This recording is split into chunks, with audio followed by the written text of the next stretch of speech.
Hi everyone. In this session, let's compare Spring Boot with Spring. Do you know this is a very important interview question, and as a developer, we must have to know what we can achieve in Spring Boot which was not possible using Spring or even Spring MVC. In this session, I will explain all this difference, and it will be quite useful and it will be helpful to implement also in your work. Let's understand.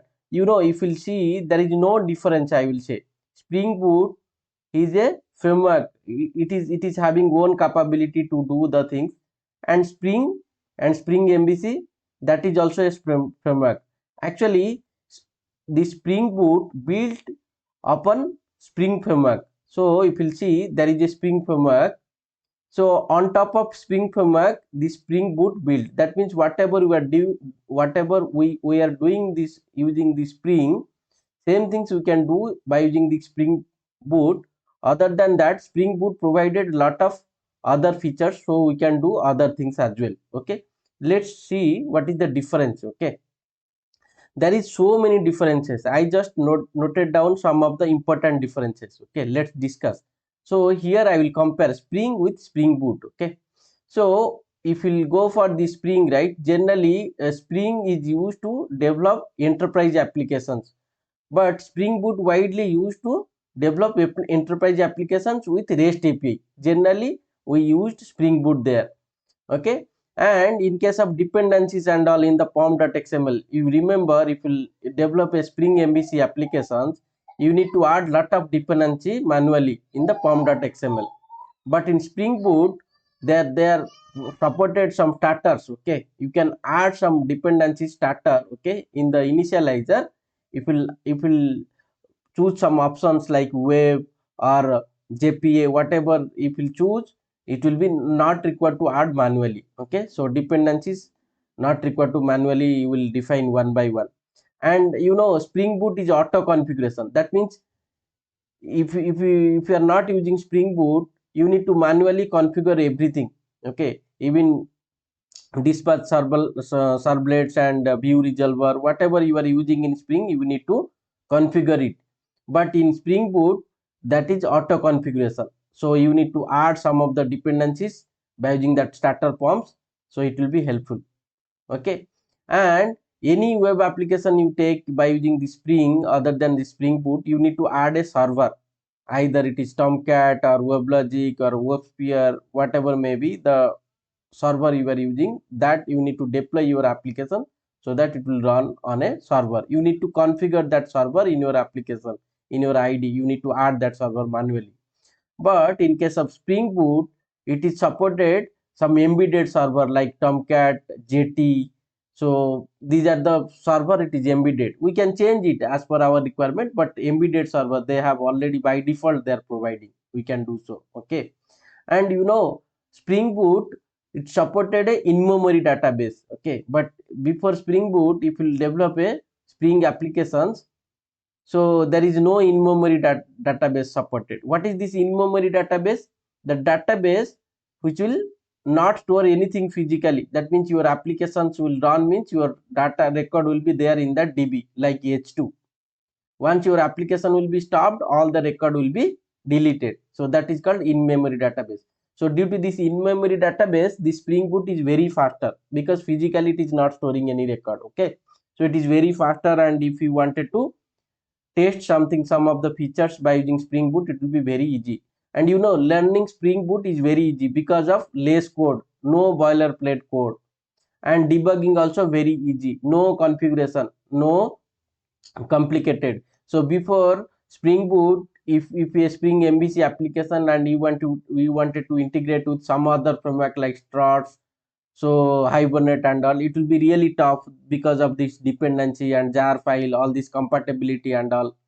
So you need to, suppose you are configuring Spring 3 into Hibernate 2, there is a compatibility, so it may not be compatible with that version. We need to calculate, we need to think before that. Okay, so all these things is possible in Spring Boot. Spring Boot is far better than Spring MVC and Spring. Okay, so CLI, there is CLI command prompt also they given this CLI tool in Spring Boot. So Spring Boot not only supported in Java but also supported other language like Groovy.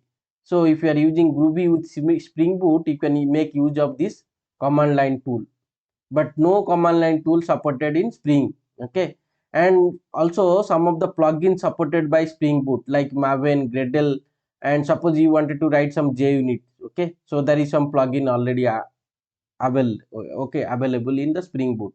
So if you'll add it, it will be quite easy. So if you'll see, Spring Boot is, it is widely used, so it is very easy to learn. And before we are struggling, okay, to set up a applications without Spring Boot, if you are using Spring MVC, will struggle 2-3 days. Now because of the Spring initializer, not only Spring initializer, Spring supports other features like actuator. We can check our health of these applications, whether it is off on, how many APIs is calling, all these things we can do. Okay, no need to restart for any Java changes. Also dev tools kind of tools, they have added that okay, that features and all. Spring Boot supported many more things, so we should know what benefits we are getting. That's what I created this session to understand. Okay, so you see here also I will give you some of the pictures. Spring framework, actually the main things in Spring framework is dependency injection. What is dependency injection means? Suppose you created a class, and that class, suppose you created a class employee, and that employee class depended another class, that is address. So before Spring framework, before this dependency injection, that address class object physically we used to create in the employee class, because we are dependent, each employee depended on that address. So each employee class depended in address class. So here this application is tightly coupled.